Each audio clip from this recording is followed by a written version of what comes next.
и разчитах на това. През трудни пътища минавахме и не се предавахме. Обаче ти се спъна, аз ти подадох ръка. Не я прие, избра да бъдеш сама. Опитах се да те вдигна на крака, а ти директно ми зраби ножа в гърба. Казах ти, че някой ден ще съжаляваш. Искрено така теб, но не го признаваш. Омразата и завистта в душата ти бушуват.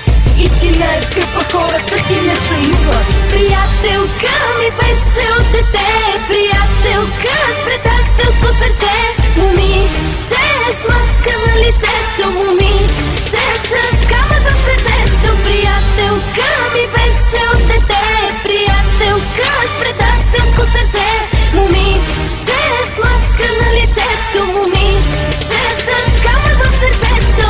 Искаш с лъжите ти да ме смажеш, в очите на приятелите да ме зле поставиш. Не можеш да обичаш, а само да мразиш. След удара започна пред другите да падаш. Сега си щастлива, казано в кавички, напълно сиясна в очите на всички. Братя, сестрички, имаш малко приятели, всички като тебе са жалки предатели. Сега не мога нищо да направя, само едно скъпа ще ти кажа: бъди щастлива, дано ти провърви. Живота си го връщате в канон, запомни. Приятел